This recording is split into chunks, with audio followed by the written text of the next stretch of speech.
Can you believe this? Sometimes it's not good to be rich. I just posted a $91 million bond, 91 million, on a fake story, totally made up story. Think of it, 91 million. I could say things about what it would cost normally. 91 million. Based on false accusations made about me by a woman that I knew nothing about, didn't know, never heard of. I know nothing about her. She wrote a book, she said things. And when I denied it, I said, it's so crazy, it's false. I got sued for defamation. It's a bunch of malarkey. It's more than malarkey. So this idea is a bunch of malarkey, what we're talking about here.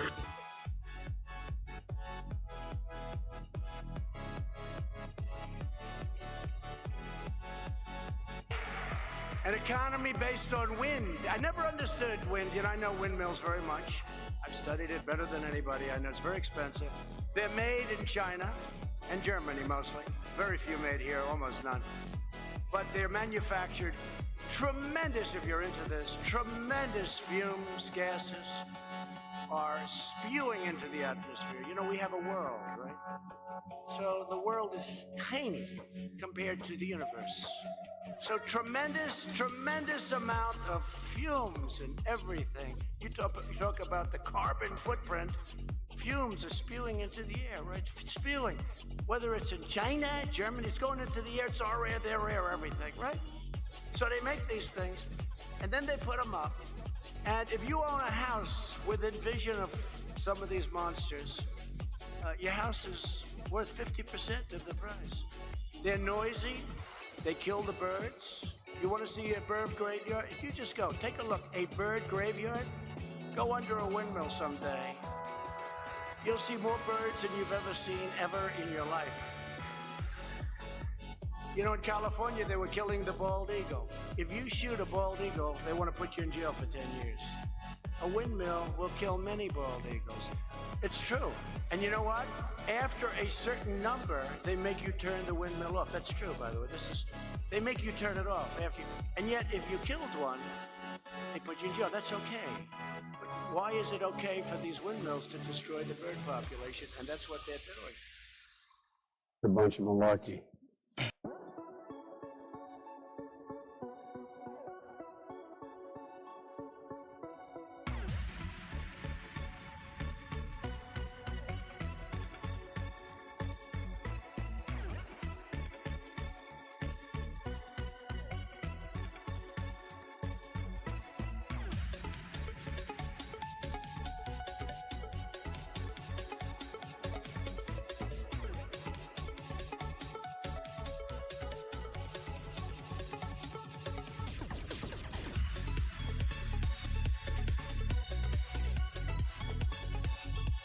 Two nights ago, we all heard Crooked Joe's angry, dark, hate-filled rant of a State of the Union address. Didn't it bring us together? Remember, he said, I'm going to bring the country together. I'm going to bring it together. Shades of color. They're like sort of white, but one's like an orange white. It's my favorite color, orange.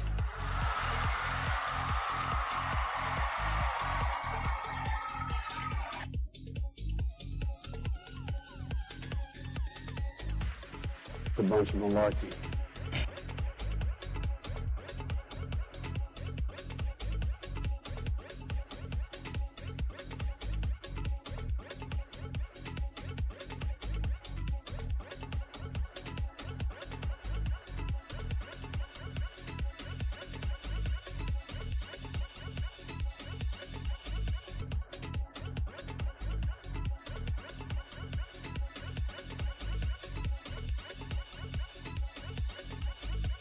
I don't even wait. And when you're a star, they let you do it. You can do anything. Grab them by the you can do anything. That's what you said, correct? Well, historically, that's true with stars. It's true with stars that they can grab women by Well, if you look over the last million years, I guess that's been largely true. Not always, but largely true. Unfortunately or fortunately. And you consider yourself to be a star? I think you can say that, yeah.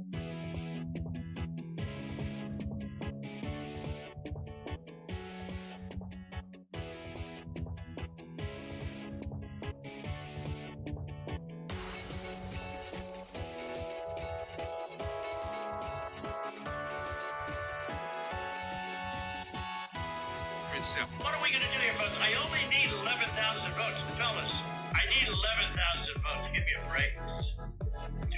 Why do you keep fighting this thing? It just doesn't make sense. We have to stand by our numbers. We believe our numbers are right. What are we going to do here, folks? I only need 11,000 votes. Fellas.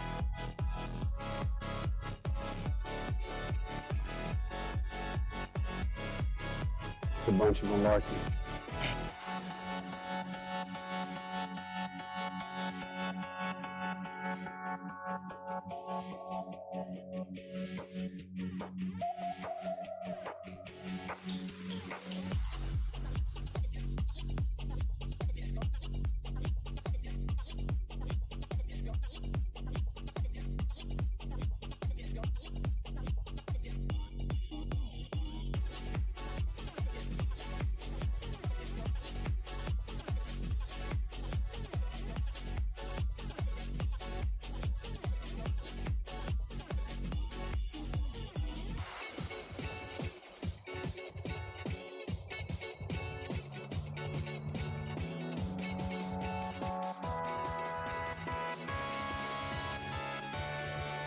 More than malarkey, man. It's more than malarkey. So this idea is a bunch of malarkey, what we're talking about here.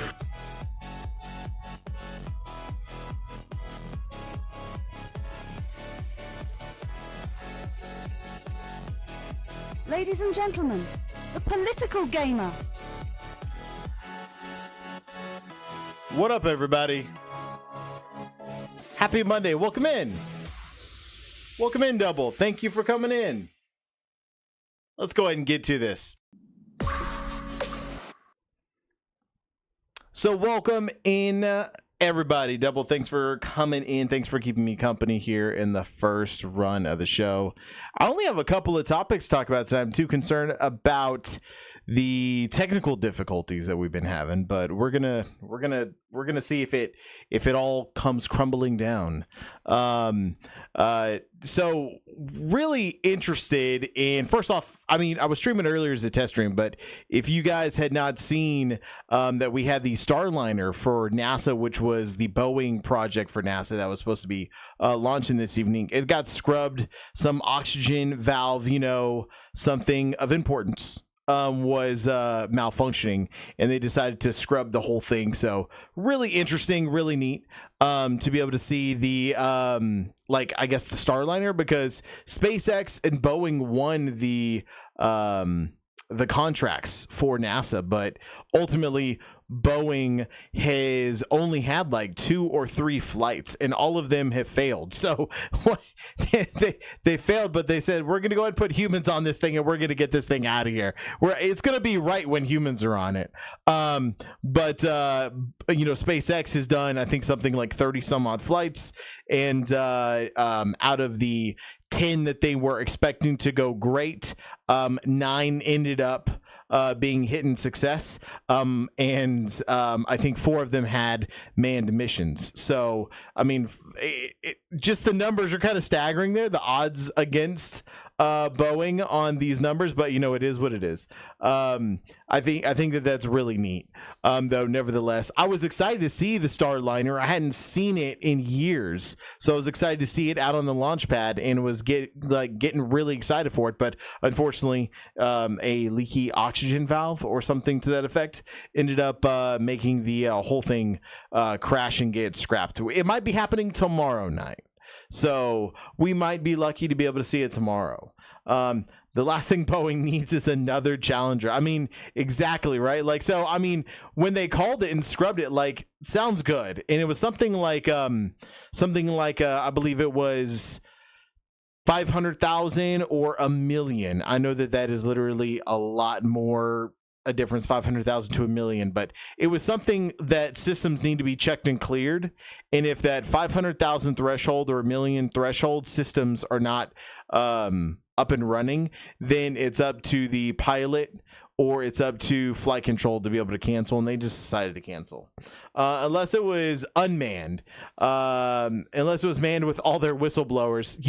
So Double, the interesting thing about that is the whistleblowers ended up dying the past couple of months. We've had 2 or 3 whistleblowers for Boeing that have ended up dead, which is kind of weird. It kind of goes into the conspiracy of the Clintons, if you know what I mean. Really interesting. Nevertheless, so it did get scrubbed tonight, so I was kind of hoping that we'd be able to see that, but either way, you know who was probably behind it was Jeffrey Epstein.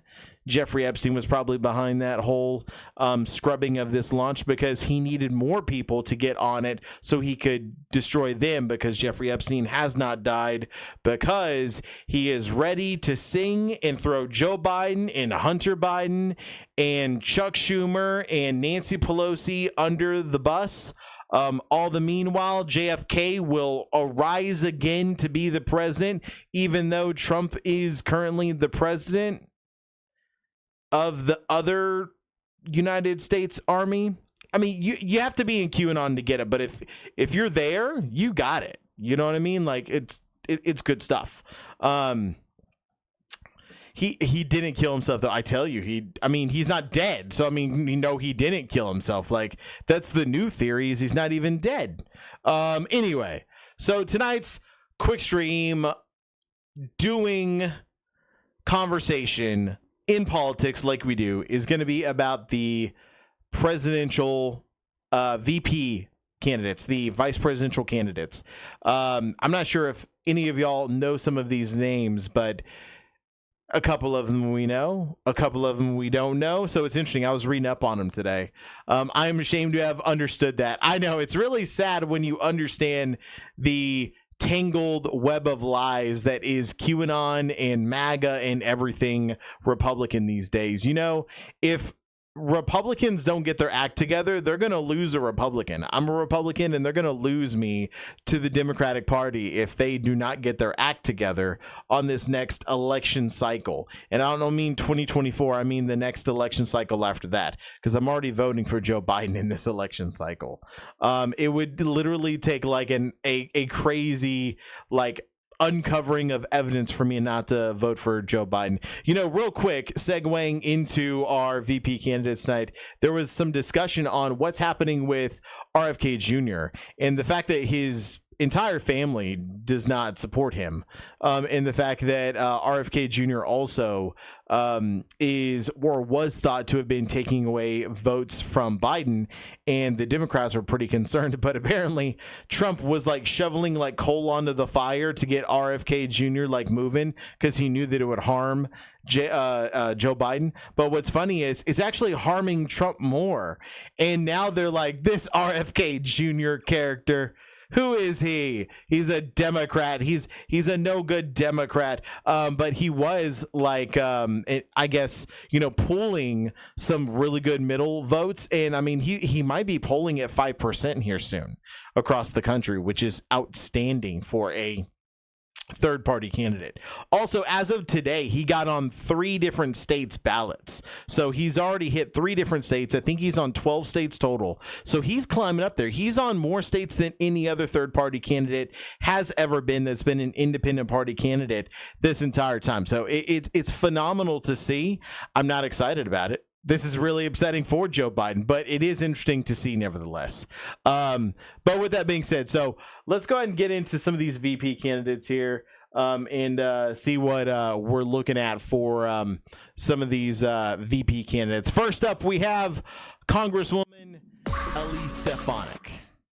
If you guys didn't know about Congresswoman Elise Stefanik, well, now we get to look at her and see what's going on. So this is a candidate. So I feel like we should go through the candidates, and then maybe we can talk about who we think is going to be the VP candidate, at least of our choice here. I personally think Elise Stefanik has got a good run in to be the VP candidate. I'll tell you my problems. If you've been on the show, you'll know that the problems I have with Elise Stefanik being there. But let's see. So next up, we got Tim Scott.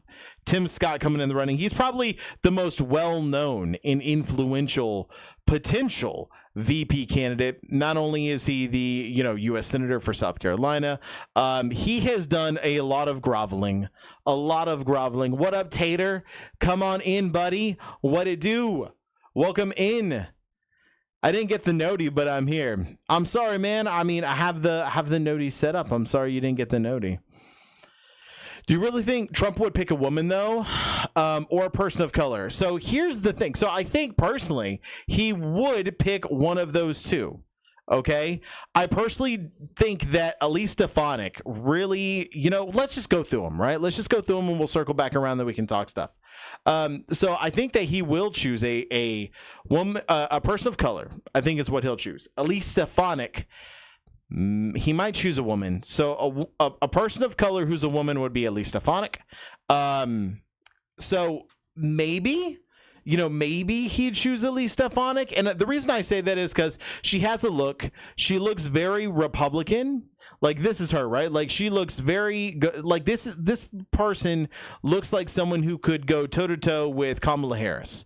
And I think that's an important thing to know, is that we do need someone who's going to be able to go toe-to-toe with Kamala Harris on the stage, and have a woman who's not going to look too abusive to the debates once we get that VP debate, right? I'm going to be talking about Timmy tomorrow, especially after his latest interview. Oh my goodness. So Double, I don't know if you know Tater Salad, but Tater Salad, this is 0077. 0077, this is Tater Salad. So what Tater's talking about, Double, if you hadn't seen this, which you're normally well versed, so you've probably seen this, is the interview with Tim Scott, where he's asked point blank if he would go with the election results of the 2024 election, and what he thought in his mind was craftfully walked around the question of would he accept the results, and said that I think the American people will vote for Donald Trump, and I think Donald Trump is going to be the president in 2024 election. He's going to be the winner of the 2024 election. I don't think we're going to have any debate about that. And she asked him again, I think it was like 6 times or something like that. She asks him, and each time he says that, and like in the middle of I guess like the third or fourth time, he goes, that's my answer. That's my answer. And he smiles because he knows, like, he can't be a VP candidate and say, even if we lose, I'm going to support the election results, right? The funny thing is, real quick, there's all this election talk about gymnastics. Exactly. He's bending over backwards. He's doing all kinds of crazy gymnastics in that interview. But what I find interesting is, there's all this talk about Democrats stealing elections. The only evidence I've seen, and this is even Trump-appointed lawyers have said that there is no evidence, but the only evidence that there ever has been is Republicans stealing elections, like trying to say that our elections are rigged and that they are not legitimate. It's absolutely insane. Going back to it, I think that Elise Stefanik would be a person of color and a woman he could choose. Obviously, Tim Scott, I think, is someone who has contorted himself into a position to potentially be a really good running mate. I can tell you that Trump is doing fairly good. And I mean fairly good compared to his old numbers. I don't mean fairly good into comparison to a Democratic candidate like Joe Biden, even though Joe Biden is suffering. I think that Trump is doing fairly well in his old numbers to today, where he's doing really good with young Latino and black men. So I think that a man of color would be great for Trump to be able to put on his ticket. It's really going to open him up and open the candidacy up for, more votes to come in. So I think that Tim Scott's going to be a great person. I want to skip a couple here real quick because there might be some that we don't know that we get to hit on the big ones, right? So let's go to JD Vance. I had everything pulled up, and I thought that we had to go and land on this page real quick for JD Vance. I just wanted to hit JD Vance here and have our chin moments with JD Vance. I thought that this was a great pick that we just couldn't pass up. I don't know much about JD Vance, but let me tell you, I had to keep that pick. And we'll come here and we have JD Vance. So he's from Ohio, U.S. Senator from Ohio. I think he's a freshman congressman, if I remember correctly. So on his page, he's not even been there long enough that we get his page. So we just get this, which looks great. Okay, so there's JD Vance. He kind of looks like a Matt Gaetz kind of wannabe, but with more facial hair. So there's that. Not on cocaine because he is a little bit heavier. So the guy is definitely eating his meals, unlike Matt Gaetz. We'll say that much. So JD Vance is a potential candidate here. We have Doug Burgum. Doug Burgum right here is the governor of North Carolina, is it? Yeah, or North Dakota. The governor of North Dakota. He's a self-made billionaire, and he has a lot of money. So the benefit to Doug Burgum being put on the ticket is that Doug Burgum would be able to potentially fund the campaign a little bit further than what Trump can right now, mainly because, you know, Trump's campaigning is not going very well. Not only that, but I mean, Trump also says that, you know, he would put in his own money to run, but he currently hasn't. I think I saw a thing today, you know, Tater, if you're around, you probably saw this too. Double, can you believe that Donald Trump has spent over $600 million on legal fees? $600 million on legal fees. I cannot believe it. So clearly, Governor Doug Burgum would be able to help with this problem. So now we get to go to a really great candidate with a long backstory, and this is another one. So this is Kristi Noem.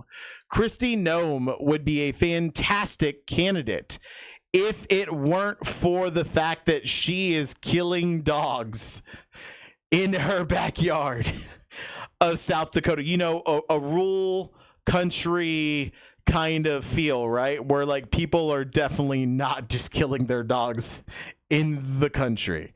Whoever is willing to help with his legal expenses would probably get a leg up. So, I mean, Doug Burnham would be one. I think that Doug Burnham looks like he could be a candidate with Trump. I just don't think he's going to be a top candidate with the list that we have. I think that we could say Doug Burnham is going to be better than JD Vance. I don't think he's going to be JD Vance. JD Vance is too new and whatnot. Also, JD Vance had some issues with Trump in the past. Doug Burnham could. He's a name. He's been there, so he could be someone of importance. I think that Kristi Noem was the clear choice to go with. She is doing some dirty things to be able to get on Trump's ticket. So I think that JD Vance is out. Personally, I think Kristi Noem would definitely be the one that we should pick, except Kristi Noem is not going to be it after the whole issue with her dog. And also, by the way, so I mean, we can go back to the dog we talked about, but did you also see like where she got embarrassed on the news? Now, keep in mind, she's writing a book. She's promoting this book, right? And it's an autobiography. For any of the kiddies out there, if you don't know what an autobiography is, it is a book that is written about you by yourself, meaning that you did the writing and you gave the stories. And like, they're not just making up stories, like they're listening to you. Even if you have co-writers, they're like listening to your stories and then writing what you said and editing it down. But ultimately, it is a book that you've written about yourself. Really, a biography would be if you had help, but it is an autobiography for the argument's sake, which is what's worse for Kristi Noem, because there was a line in there where she was talking about meeting Kim Jong-un and staring him down and him being fearful of her, which someone asked on live TV, like, did you ever meet Kim Jong-un? And she clearly knew that that was a lie and said, you know, someone had slipped that in there and we have been, you know, pulling that out ever since, and we don't know who did that. You know, the funny thing is it's an autobiography, and that's how she's framing it, because you get a lot more credit for an autobiography. So I guess it's not an autobiography, and even if it wasn't an autobiography, you still had already published the book, so it's out there. You know what I mean? Like, so you agreed that that could be in there. You just weren't prepared for people to call you out on it. Or you're trying to, you know, lie like Republicans tend to do these days. Kristi Noem is definitely the most well-known one right now. She's well known because of that story that I just said, and also the puppy story. Guys, we also have a hard break ad here in 20 seconds. So sorry for the ad. But once that ad gets done, we're going to be able to come back and talk about Kristi Noem a little bit. I'm going to run a Trump trailer for you guys while that's going off. I'll see you guys here in just a couple of seconds.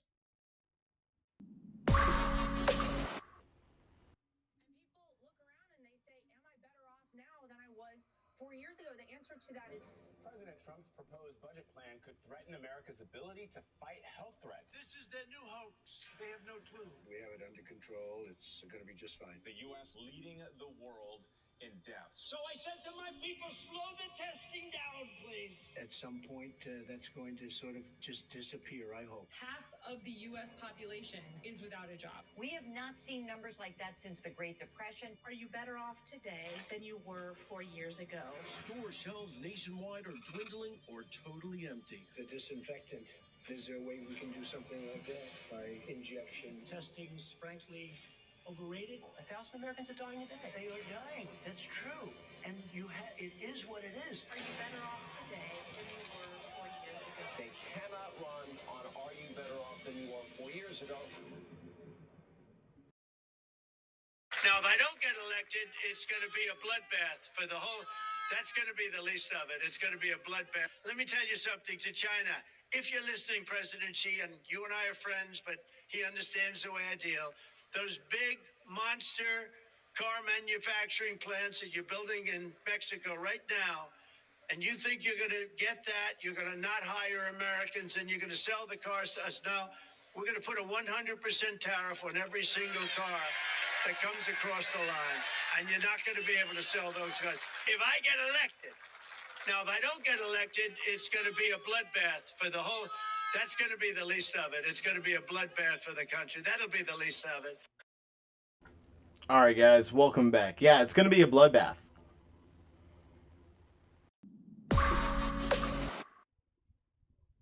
It's going to be a bloodbath. All right, so as we're returning here, let's get back to it. So, Kristi Noem, I think, Double, you're right. Like, if this wasn't the case, I think Kristi Noem is the perfect candidate. The problem with Kristi Noem is right now is the fact that she was not only caught lying in her autobiography, but she also was uninvited from this previous weekend's like VP tryout of The Apprentice for Donald Trump at his Mar-a-Lago hotel. But the idea was, of course, it was the dog, right? Like the dog is getting tons of publicity. Cricket, I think the dog's name was. It was a 14-month-old German Shepherd puppy. And here's the dangerous thing. So here's a little side note. This is a real movement. Okay, so I know that this is going to sound crazy, but let me tell you, I'm in Texas, and there are people here that are Trump writers and Trump wannabes and just Trump believers and Trump worshipers through and through here. And my sister-in-law happens to be one of these people. She lives out in the boonies. She's a redneck through and through, and she's just white trash. I'll be honest with you. That's nice words I'm talking about, my sister-in-law. But what's interesting is her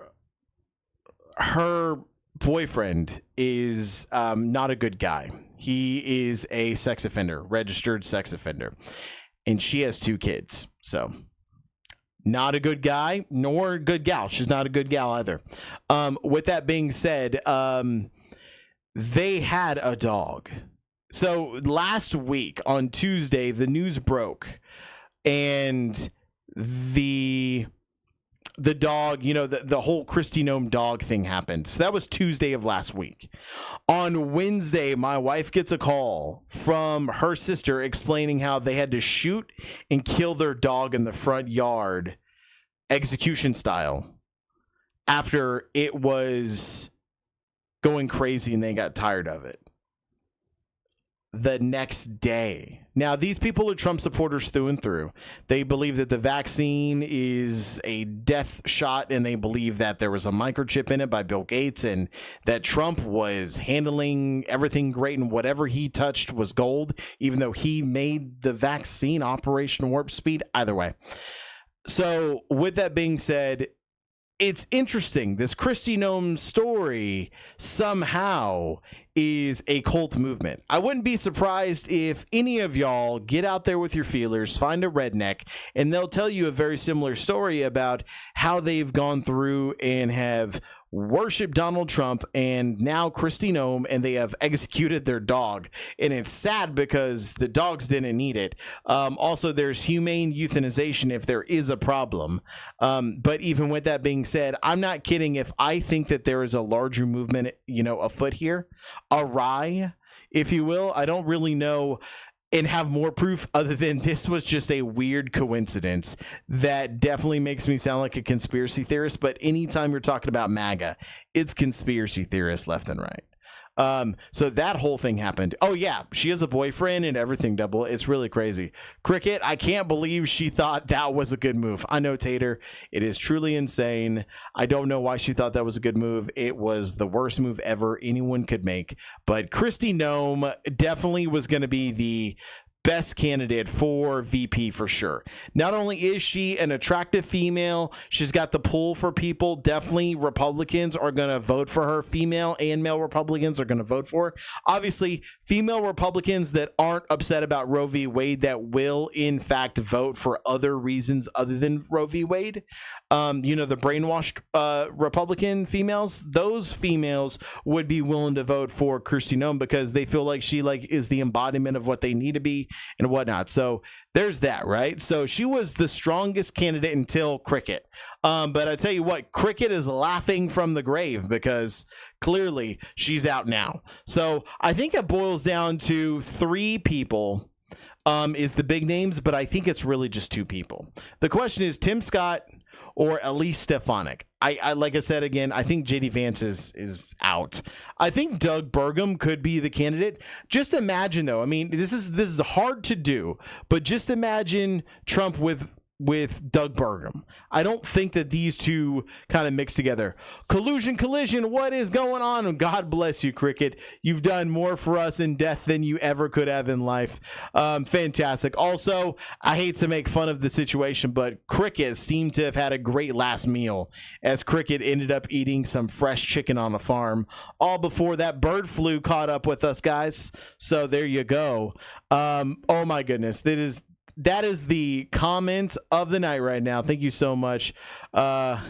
Collusion. That was fantastic. Definitely getting tons of publicity. That is correct. Oh my goodness. That is a good comment though. I mean, that's true. Cricket, thank goodness Cricket is in a better place and also left us a parting gift. So I'm personally thinking that the candidate, if you're asking me, is going to be Tim Scott.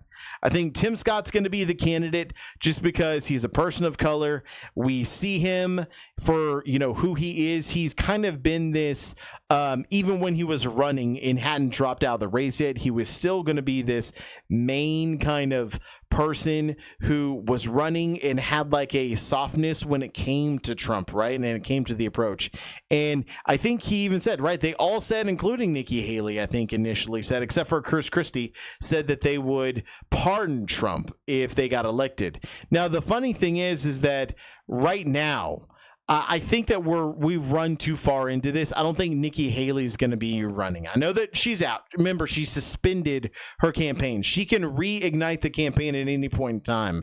And a couple of shrooms ago, we were talking about her numbers, and she's killing it as far as this underdog candidate. She's stealing roughly 1/5 or 1/4 of all votes for the Republican Party, which means just on the basic math alone, Trump cannot win. He is still a danger. There's still some oddities that can happen, especially when you look at the polls. But if you look at the most recent polls right now, Biden is really winning and Biden is ahead.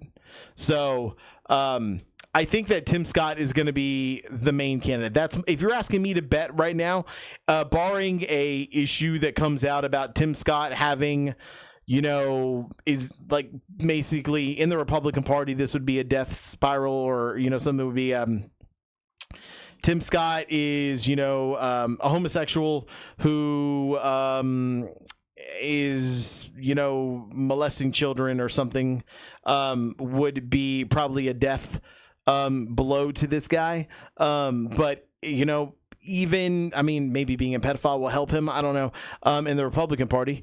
But basically, I think that barring any of those factors, I think that Tim Scott's got the candidacy for being the VP for Trump. I think Elise Stefanik definitely still could be that. The problem with Elise Stefanik is that she's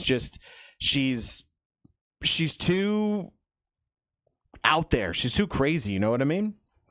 I completely agree. Scott is leading for VP. Sadly, he gets bonus points after the egregious interview and is deplorable to be moderates. Yeah, or appealable to the moderates. Yeah. So, I inserted deplorable there. That was a made-up word, but deplorable is where I was going with that. And I think that just his behavior is deplorable based on the fact that, the FBI said that it is the most secure election we've ever had was 2020. In 2024, hopefully it's going to be the same. And the fact that people won't support the peaceful transfer of power in this country is absolutely absurd. So, Tater, I think that you and I are there. Hey, nice chat. Got a lurk now.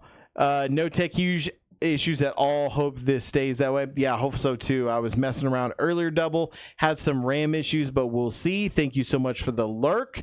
Thanks for coming in. An atheist homosexual is about all the world that would kill it. An atheist homosexual. Even a homosexual couldn't kill it for Tim Scott. It will hurt him with Trump, but in the Republican Party, we did have George Santos, which, by the way, did y'all see that George Santos is on Cameo for $350 a pop? You can get his drag queen alter ego Katara to send you a cameo. The funny thing is multiple things. I wish we could just have Katara, because Katara seems lovely. I think she said, put on a feather boa and live life, baby, or something to that effect. And isn't that just true? If we could all just wear, feather boas and live life, that'd be fantastic. Also, I think this is another lie that George Santos had. He said he was never a drag queen, but it's George Santos and it's Katara. But it is. So another lie yet again.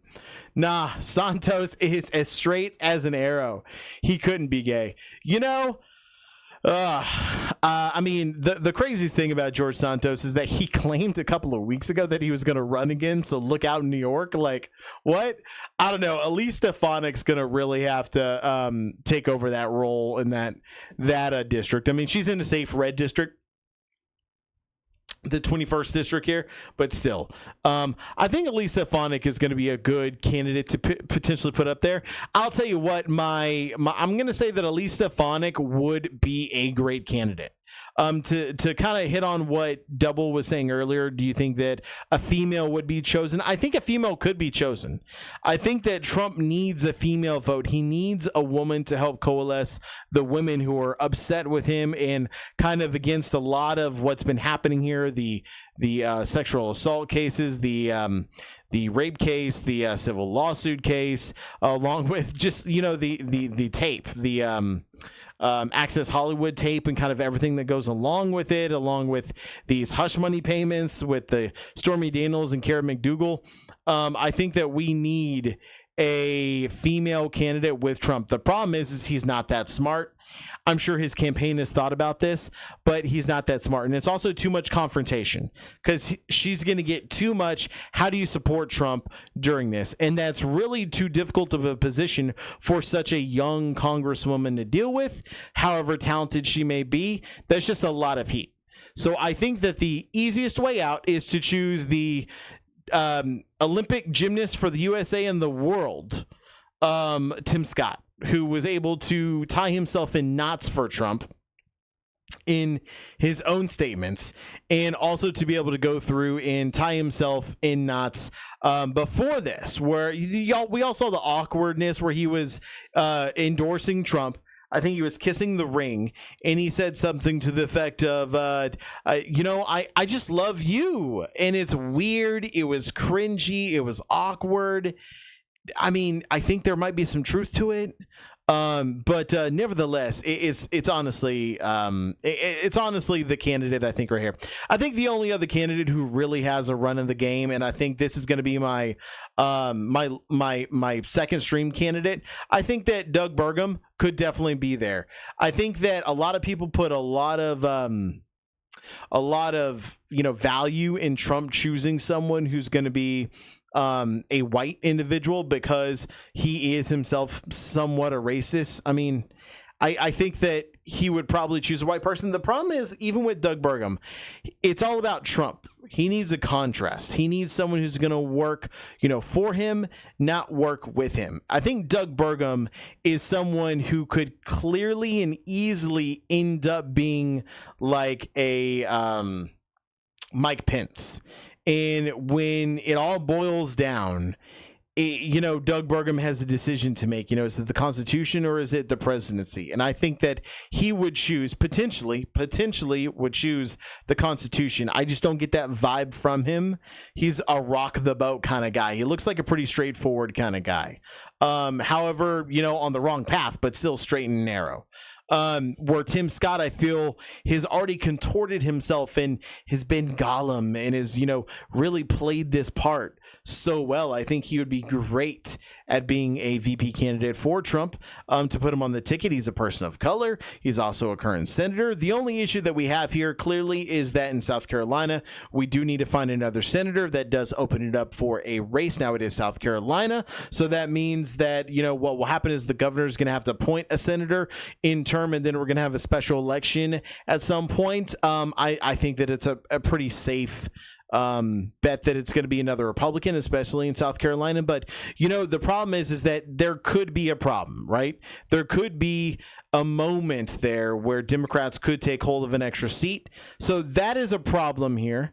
The House is not so much. The House never really is a big issue. However, we do want the Speaker to be a Republican and the presidency to be Republican. So with that being said, that does move Elise Stefanik probably out because she's a hardcore set conservative. She's able to sit there in the House and do her job. So I think a senator might be pretty good. I mean, Democrats are already in control of the Senate. However, it might be that they'll lose the Senate. We'll have to see. In fact, it looks like Republicans might actually pick up the Senate this go around. But normally when they pick up the Senate, that means that Democrats are going to be able to pick up the executive. I mean, I'm almost positive Democrats are going to pick up the executive, but we'll see. So I think these two candidates have some good and bad about them. Tim Scott and Elise Stefanik. I think Kristi Noem is a great candidate, was the perfect candidate to choose, but unfortunately Kristi Noem is, down. JD Vance, I mean, I don't even know much more about this guy other than he looks like a puppet. He might be wearing two human suits, unlike Matt Gaetz is just wearing one. But Doug Burgum, I mean, there you go. I think Doug Burgum is probably my second string candidate. I'd be willing to bet money on Doug Burgum over Tim Scott. I think Elise Stefanik yet again was great. We've already mentioned that. So my goal here is to introduce y'all to the candidates that y'all didn't know if you didn't know. And if you didn't know, now you know. So there's that. Also want to talk about Trump's stock. We got to do a quick jump into the stock market here. So let's take a look at that. So Trump Media Technology Group Corporation has been on a wild ride, and it has been a positive ride for those of y'all that have the stock. I should have bought in some. I decided not to because it's all going to come crumbling down. But in the meantime, it was not a bad idea. I could have made $30. I could have made $30 if I bought one stock. Yeah, so when it first came out, we all remember that when it first came out, we had that massive value at $66.22 is where its big peak was. We had just this massive climb when it opened up at $17.32, and it's kept on rising. It went to $50, went down. You know, we've seen that, right? But what's crazy is kind of the fall that it went down. It went all the way down, and we were down here to $22.84. I was really excited to be able to see this thing crash even further, but it started to recover, and it kept on recovering. It had a couple of adjustments and whatnot. We went all the way up until the close of today, and we're somewhere at 49.18 today, which is up 12.1 points or 32.31% over the past month, which is just truly insane. Because if y'all didn't know what this Trump Media and Technology Group is, it is the media group that owns True Social. Now, it's important to remember that True Social has a grand total of 500K monthly users. That's 500,000. That is 500,000. And that is old numbers. This is like from a week and a half ago when I was taking these notes. New numbers have come out that put them somewhere around 200,000. So 200,000 monthly users for the Trump Media and Technology Group's True Social. So why is it such a costly stock? You might be wondering. And yeah, exactly. If they only have 500K, and that was at best 500K monthly users on True Social, which that was, like I said, that was a couple weeks ago. And those were old numbers anyway. We're dealing with actually about 200,000 is what the new numbers are showing in as. If we have only about 200,000 monthly users, and you look at the money that it's actually physically come into GJT or to True Social, it's about $3.4 million in revenue they've made this year alone. Maybe a little bit more, $3.5 million maybe is what's come into True Social. But they've lost $34 million. And that was at the beginning of trading. And since then, as they've gone through and tried to promote, they're at $43 million lost. They have lost $43 million. They grab money and then they lose it. So again, why is this stock valued at $49.18? You might be wondering, and it's a simple question, but the answer is even more simple. It's a pump and dump scheme. This is what happens when people with power want to own us. You know, we talk about slavery being gone in the United States, and it's not. This is slavery right here. It is not the same kind of slavery. This is economic slavery. And the thing is that you have these idiots that decided to buy into DJT because they love Trump so much. I don't know why they love Trump so much, but they love him so much. And they decided to buy into DJT. And they bought in. The stock market started to crash because all the people who knew what was going on started selling off their shares. As they started selling off their shares, they had to readjust. So as they readjusted, we see around April 16th that real low at 22.84, we started to calm down. We then started to pump more money back into the business. We start to go up, we go down. As we continue to go up, somewhere around the 25th, so it'd be somewhere around here, 32.57 is a plan is kicking off. We end up going through, and according to several media sources, one of them being the Midas Touch Network and NBC, they ended up having people that, you know, had the stock that are contributors, and people who own the stock were getting emails about removing your stock from the normal brokerage firms, removing it from the brokerage firm and investing it in or selling it, resting really is what it's called, resting their assets in a tertiary funded group. That tertiary funded group is a separate entity. Now, it's all insured. And by insurance, I mean that if someone hacks your account, you'll get, you know, whatever the value is whenever it was hacked. But here's the problem. They're not a licensed broker. So with that being said, at most you're going to get is what you bought it for. Okay? Because it's in that tertiary group, whenever the stock starts to decline, as in when Trump and the other media people start to pull their money out of the stock, you have to then move all of your stock from this tertiary company back into the brokerage firms. And once you move it into those brokerage firms, you're able to then sell it to the masses.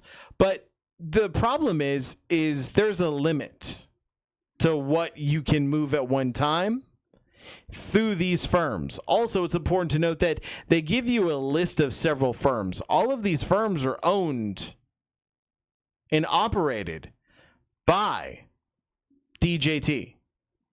That seems weird, right? Seems like a little Enron to anyone. The other thing that's important to remember is that the tertiary company, when you remove your stocks out, right? So that's where they're sitting. They're not going to be able to sell right away. So that delayed time allows that response. And that could be a day, could be multiple days. And when you're the person who owns the company who's deciding that, that's where the slavery aspect comes in. It's honestly insane that people believed them so much on this. This business is almost more successful than Trump's stakes. I mean, this is a successful business model. Tater Style, this is so successful. Like, you're seeing what's happening. So we literally have gained per share. We're at $22.84. We have more than doubled what the share is, right? We are more than doubled, or right at doubled what the cost would be. So even if you had $1, you became $2. If you had $100, it became $200. If you had $100 million, it became $200 million. Just because of doubling up the shares. It's truly a great business model. It's honestly insane. I can't believe that is where we're at. So this is what's been happening with Trump stocks over the past couple of weeks. It's been fantastic to watch. It's been kind of heart-wrenching to watch because I was hoping that the whole thing would fail. And yeah, it's honestly insane. I'm pretty sure what we're going to see over the next month is probably the continuation of this stock to decline. The problem is we really need to stretch it out to 6 months. So we might see some move in to be able to try to get this leapfrogging past the finish line at 6 months, which is when Trump can go through and pull out his money. So we're about 5 months away from that right now. So just before the election, right? All this gets timed around the election. Isn't that great? The funny thing is, this is like insider trading is basically what it is. You know, it's honestly insane. It's illegal, right? And Republicans are backing this. People are backing this kind of thing. This is absurd. This is economic slavery at its best. And the worst part is there's people that at this time when, you know, it was out here at $30 some odd and it even started to tank. And that's when the pump and dump scheme started to come into play. That's where they started using their funds to be able to pump back into the corporation to be able to boost the stock price. There is people that were buying in like their entire life savings.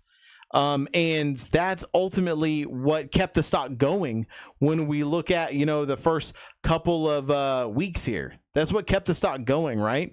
And then all of a sudden, we got this massive hike, which I'll be honest with you, this right here is when people are like, we've won, we've made it. This is when Trump started selling some stocks. This is when some of the other players started selling some stocks. It was quite a big drop, as you can tell right there. Just like GameStop's up, just like the Robin Hood effect from the GameStop stock. That's right, Tater. Collusion. It's cool that there is a way for foreign entities to directly financially support Trump through this stock without having a disclosure, without having to disclose it. Free speech. I tell you, that is true, right? It's sad that, you know, Russia can buy in and several others can buy in and kind of pump the stock, and that's what we see happening here. It's honestly insane. The fact is, I'm not even a stocks guy, but if you look at this graph and you tell me that this is where we started out at 1732 and we're over here at 47 something a piece, I mean, could you make some money? Yeah, but you're talking about you and me making, you know, maybe $300, maybe $1,000, right? Which is great, but you still have to sell the stocks. It's important to keep in mind that when you sell stocks, you have to pay taxes on it, so you have to pay taxes for that as well. Plus, this money is taxed a lot differently, so truly insane. You really need to be making a buck there to be able to have the ability to make some good money from there. And that's why, most people that really deal with stocks on the everyday basis are senior citizens because they're in a different tax bracket. So we clearly saw the money go into effect here as we saved the thing from just crash and burn, right? So that's our weekly get up on DJT. I'll probably hit on it a little bit Wednesday when I'll be back, by the way. But the last thing that I want to talk about here is, as we're talking about, the stock market and money and things like that, what the American moment is, I don't understand why we let's go ahead and move back here. All right, guys. So in closing tonight, what I don't understand about tonight's What the American Moment is millionaires. Billionaires, millionaires, capitalism, right? I'm a capitalist. I love capitalism. I think that capitalism has raised more people out of poverty than any other style of governing body and economic system ever on Earth to this date. But with that being said, I think that too much of any one thing, even if it's a good thing, is a bad thing. And this is where we're at. I think that having too much money makes you a dragon. I think that it makes you a criminal. I think it makes you a bad person. I just don't understand that when you have the money like Jeff Bezos or like Elon Musk and you're not trying to solve world problems, like what are you doing? What are you doing? I don't understand why we worship millionaires and billionaires. They are people who made it, and that's great. But we go, hey, Jeff Bezos, tell me, where do you get your haircut? Because I want to get my haircut too. Well, the guy's bald, so he doesn't get his fucking haircut. And two, what difference does it make, even if he had a voluptuous flowing head of hair, where he gets his haircut? You're not going to become rich because you get your haircut at the same place. Whoever the barber is, whatever the style is, whatever, suit that person's wearing, whatever it is, you're not going to rub any kind of, luck off of this person. I used to work with someone who did the same thing. The owner of our company at that time that we worked together was walking around the office, and this guy would get really excited about him. Oh my goodness, the owner of the company is here. It's fantastic. I can't believe he's here. I'm going to this guy's Bible study because he's talented, man. He's a millionaire. He's talented. He owns this company. It's fantastic. That is not a reason to like someone. And also, why do we put millionaires on pedestals? Most of them are clearly bad people. They've killed people, most likely. They definitely have let people drown, and they've watched them.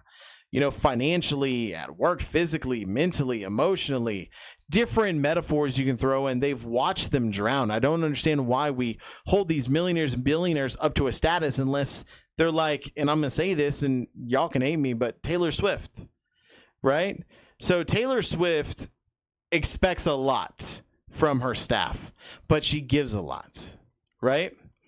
And she gave $100,000 bonus to all of her truck drivers that were working on the Eras tour. And that's just truly amazing because it was a lot of work to get all of that moving forward. All of her stage direction, she gave all of them bonuses, massive bonuses. And as much as she expects you to be on your A game, she also rewards you for being on your A game. I'll be honest with you, the trickle-down economics does not happen. I can't tell you how many times I've busted my ass off. I've worked for a company or a corporation. I've literally been answering the phone when my child was born to help with billing questions about work that my crews were doing. I have literally had my daughter go through a bone marrow transplant and have worked where I never missed a day of work unless it was an emergency. Literally, she's dying. I need to get to the hospital kind of thing. And I would always have work ready. I was always have a plan A, a plan B, and a plan C ready to go. I would stay up till 2 a.m. to get up at 6 a.m. to be able to get into work and get moving. And I've never seen benefits of trickle down economics. So don't tell me that it is about working harder and you'll get rewarded more, because it's not. Trickle down economics is a lie. It's a myth. Okay. The funny thing is, going back to my sister-in-law and different people that I know that are, Trumplicans or, Trump supporters and the new age Republican, they always say that my tax dollars are going to pay for people. I have a friend who passed away, and his wife is someone that I talk to here and there. And that individual will, she will say some of the meanest and cruelest things about people that are the stereotypes and different things like that about these people, saying they need to get to work, they need to do this, but she will rob you blind. She believes that, she should get tax breaks. She believes that she shouldn't be paying taxes because her and her husband didn't have children. She believes that the income tax is illegal and it's too much for her and this, that, and the other. She goes, I'm just a waitress. And the thing is like, you chose to be a waitress. You could have been a teacher. You could have been a nurse. You could have been a mechanic. You could have been a CEO and gone and got a business degree. But you didn't. You decided to be lazy. And you decided to not go, like myself, and get a college degree. Because I did not graduate from college. I went to college, didn't graduate. So you decided to not get a college degree. And you decided to take your gamble out there with the dice in the real world. And ultimately, that's where she ended up. I ended up in a great place. I work well for the amount of effort that I put into my job. And I really enjoy what I do. And, that's just how much effort I put in is how much I got out. And after putting too much effort in, realizing I never got the step ups, I decided to go somewhere where I put the exact effort that I'm getting paid in, and I'm comfortable with that. And I think that that's what we all need to do. Sometimes people end up in a bad situation. But you know what's funny is those people are always working 2 or 3 or 4 jobs to make ends meet. So I've never really seen people like my sister-in-law, who says that there's so many lazy people out there and they all need to work and get back to work and be an American. She's an alcoholic who claims to have fibromyalgia, who is trying to get on disability and gets fired from every job that she gets. And she can't collect unemployment because it is so blatantly obvious that she fired herself. And she's going to be on disability, and she's going to tell all of us to go work, to go get a job and stop being lazy. It's honestly insane. I don't know many people that are lazy and don't want to work. A lot of people want to work. They want to work so they have control over their future and their destiny. A lot of Americans want to work to be able to provide for their families and not, rely on anyone else for that income. There are some people that take advantage of the system, Republicans and Democrats. But I tend to think that it's more Republicans after what I've seen. I don't know. You tell me what y'all think. Tater Salad, agreed. We need bottom-up economics. That's why I'm voting for Biden. I think that, tax benefits for us at the bottom, half is going to be a fantastic thing for us to be able to go through and do. I think that that is one of the most important things, is providing tax breaks for the lower class and for the middle class. I think that Trump is going to just continue to give tax breaks to the upper class and the rich, the upper 1%, hoping that it all trickles down, even though it never will. I mean, there was rumors that he was just at Mar-a-Lago talking about how you need to go through and provide some tax breaks for the rich. So if you vote him in, he'll vote for tax breaks for you and give you tax breaks. It's honestly insane. But with that, guys, a little bit about what we got going on. I'm going to be back Wednesday if I can, as long as my computer holds up. We seem to be doing great tonight, but I can tell you it's a RAM issue. I've been going through. The RAM was having issues. This is my 16 gigabytes of RAM. I put those in to work, so I'm back to the 8 gigs. I am working on getting all that fixed. So as long as nothing burns to the ground, I will be back here Wednesday with you guys. I'm excited to catch your stream tomorrow night, Tater Salad, and we're going to be doing, I guess, a talk show, and hopefully you bring up some of this political jargon that we've already spoken about here tonight, because I love to get your opinion on things, and I love to hear what you have to say. Also, guys, just so you know, we have officially launched Spotify, so if you wouldn't mind, go listen to a Spotify podcast. These are going to come out about 2 weeks after I go through and have a stream, and we're going to edit them down a bit, put them on there. But yeah, that's it, guys. Real quick in closing, I want Andrew Yang's taxes. No income tax, just flat sales tax. I'll tell you what, that's not a bad idea. I'm okay with income tax as long as, you know, we're being responsible and making the upper class pay their fair share. With that being said, guys, if you have not already, please follow me on TikTok. I have a lot of good TikToks that I'm putting out videos daily whenever I can. Other than that, guys, I'll catch y'all next time. This podcast was brought to you by The Political Gamer, produced by The Political Gamer, edited by The Political Gamer, and associated with The Political Gamer. You can find our podcast recordings wherever you find your podcasts, and remember to subscribe if you can, or drop us a follow us on Twitch, TikTok, YouTube, Instagram, and Twitter or X.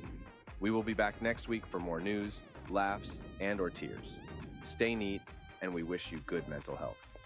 Good night, everybody. AMF, I'm out.